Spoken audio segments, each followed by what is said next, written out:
आज हम वाच्य पाठ के प्रश्न उत्तर करेंगे। तो इस पीडीएफ में जिन जिन को मैंने हाईलाइट कर रखा है आपको उसको फेयर कॉपी में करना है। तो वाच्य किसे कहते हैं? तो क्रिया के जिस रूप से पता चले कि वाक्य में क्रिया कर्ता क्रम विभाव के अनुसार आई है उसे वाच्य कहते हैं। उसके बाद कर्ता किसे कहते हैं?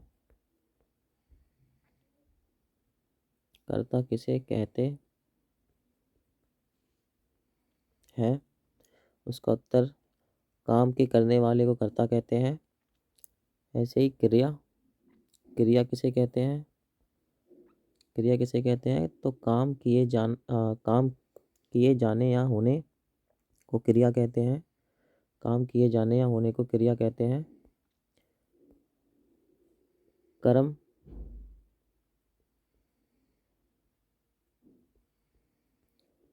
किसे कहते हैं?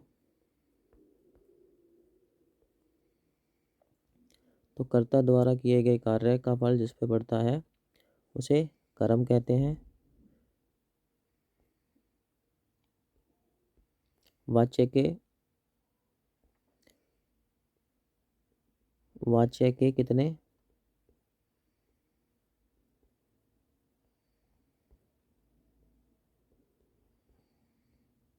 भेद होते हैं?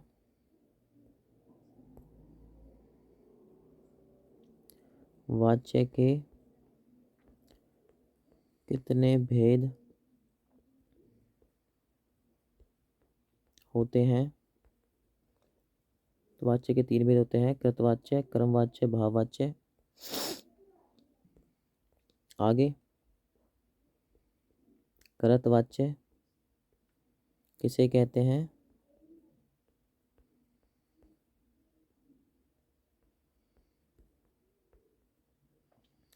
तो लिखना है यहाँ पे जब वाक्य में क्रिया पुरुष लिंग वाच्य वचन कर्ता के अनुसार होते हैं तो उसे कृतवाच्य कहते हैं। और एक देना है उसमें उदाहरण। मोहित पुस्तक पढ़ता है। आगे कर्मवाच्य किसे कहते हैं?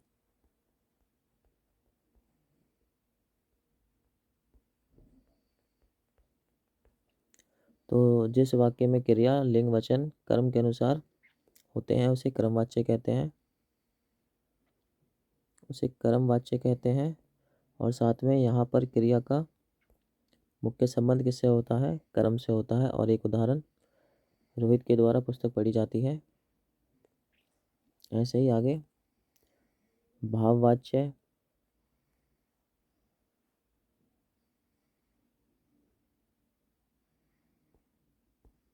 भाववाच्य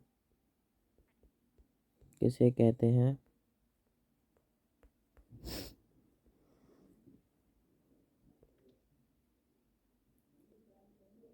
तो इसका उत्तर जिस वाक्य में क्रिया के लिंग वचन कर्ता कर्म के अनुसार न होकर के भाव के अनुसार होते हैं उसे भाववाच्य कहते हैं। भाववाच्य में अधिकतर अकर्मक क्रिया का प्रयोग होता है। भाववाच्य की क्रिया हमेशा अन्य पुरुष पुल्लिंग और एक वचन में रहती है और इसमें प्राय आवश्यकता प्रकट करने के लिए उपयोग की जाती है। क्या उपयोग की जाती है यहाँ पे? पुरुष की जो क्रिया है हमेशा क्या रहेगी हमारे पास? अन्य पुरुष पुल्लिंग में एक वचन रहेगी। और एक उदाहरण बूढ़े से चला नहीं जाता।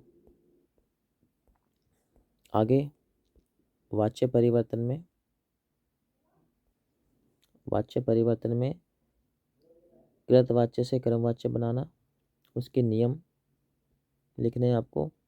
और ये सारे उदाहरण लिखने हैं फेयर कॉपी में। ऐसे ही आगे कृतवाच्य से भाववाच्य बनाना।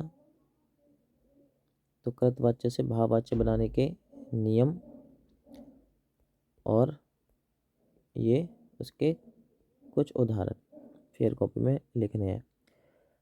तो और इन्हीं की प्रैक्टिस करनी है लिख लिख करके। ठीक है। इन सारे क्या कहते हैं इन सारे नियमों को याद रखना है कि वाच्य परिवर्तन कैसे होता है। कृतवाच्य से क्रमवाच्य बनाते समय कौन कौन से नियमों को ध्यान में रखना है, और ऐसे ही कृतवाच्य से भाववाच्य बनाते समय कौन कौन से नियमों को ध्यान में रखना है।